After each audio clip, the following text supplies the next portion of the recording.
हरे कृष्णा। जय श्री हरि।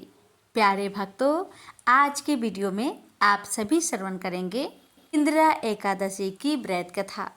साल 2024 में इंदिरा एकादशी का व्रत 28 सितंबर दिन शनिवार को मनाया जाएगा।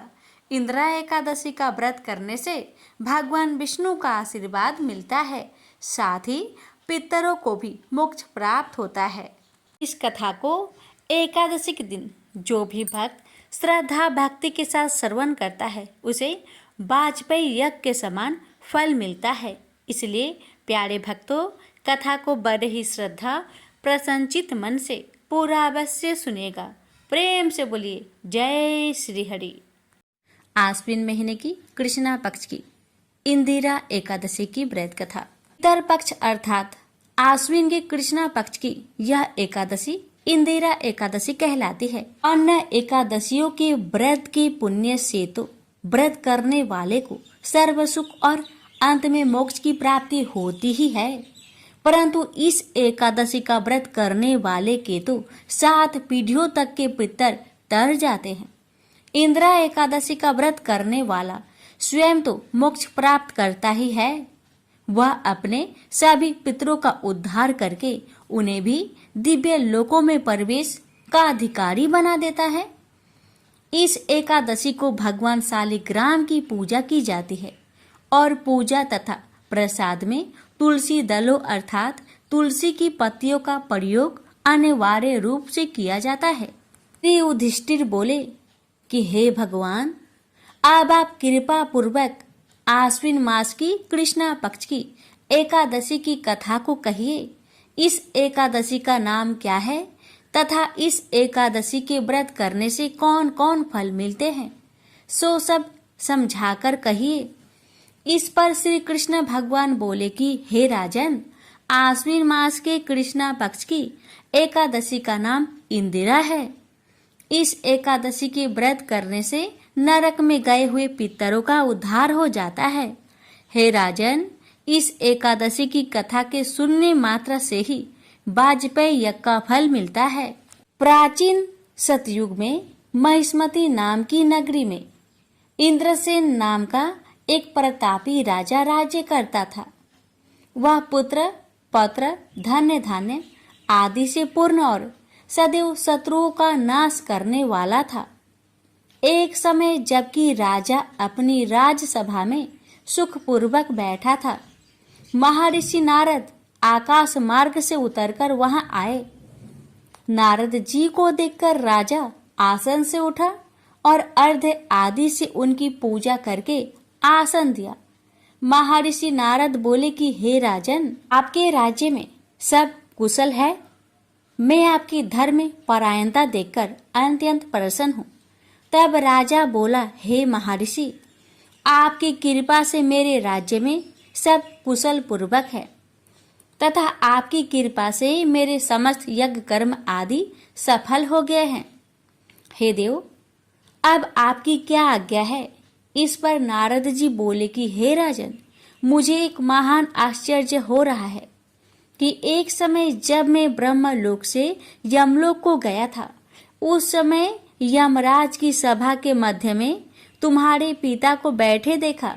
तुम्हारे पिता महान ज्ञानी, दानी तथा धर्मात्मा थे।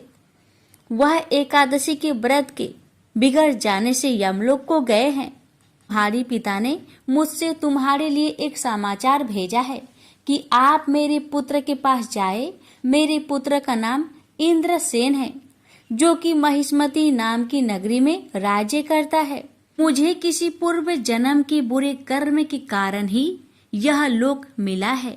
यदि मेरा पुत्र इंद्रसेन आश्विन मास के कृष्णा पक्ष की इंदिरा एकादशी का व्रत करे और उस व्रत को मुझे दे दे तो मेरी मुक्ति हो जाए, इस लोक से छूटकर स्वर्गलोक में वास करूं। तब राजा ने महर्षि नारद जी से ऐसे पिता के दुख पूर्वक वाक्य को सुना तो उसे महान दुख हुआ और इंदिरा एकादशी के व्रत की विधि पूछने लगा कि हे नारद जी, अब आप मुझे इस एकादशी की व्रत विधि बतलाइए।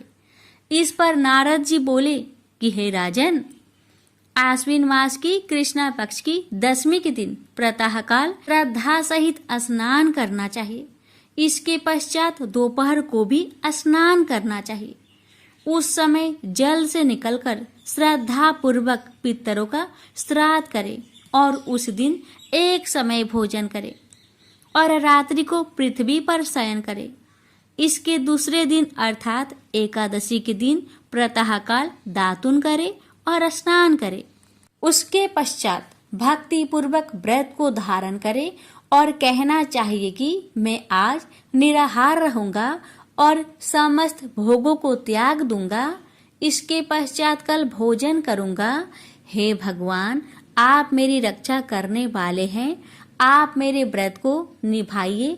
इस प्रकार आचरण करके दोपहर को शालिग्राम जी की मूर्ति को स्थापित करे और उत्तम ब्राह्मण को बुलाकर भोजन करवाए और दक्षिणा दे।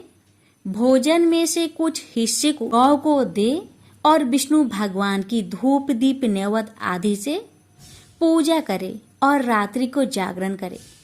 इसके उपरांत द्वादशी के दिन मौन होकर बंधु बांधवों सहित भोजन करे। हे राजन, यह इंदिरा एकादशी के व्रत की विधि है। हे राजन, यदि तुम आलस्य रहित होकर इस एकादशी के व्रत को करोगे तो तुम्हारे पिताजी अवश्य ही स्वर्ग में जाएंगे। महर्षि नारद राजा को सब उपदेश देकर अंतर्ध्यान हो गए। राजा ने इंदिरा एकादशी के आने पर उसका विधि पूर्वक व्रत किया। बंधु बांधवों सहित इस व्रत के करने से आकाश से पुष्पों की वर्षा हुई और राजा का पिता यमलोक से रथ पर चढ़कर स्वर्ग को गया। राजा इंद्रसेन भी इस एकादशी के व्रत के प्रभाव से इस लोक में सुख भोग कर अंत में स्वर्ग लोक को गए। श्री कृष्ण भगवान कहने लगे कि धर्मराज युधिष्ठिर, क्या मैंने तुम्हारे सामने इंदिरा एकादशी का महात्म्य वर्णन किया। इस कथा के पढ़ने व सुनने मात्र से ही समस्त पाप नष्ट हो जाते हैं और अंत में स्वर्ग लोक में जाकर वास करता है। प्रेम से बोलिए जय श्री हरि।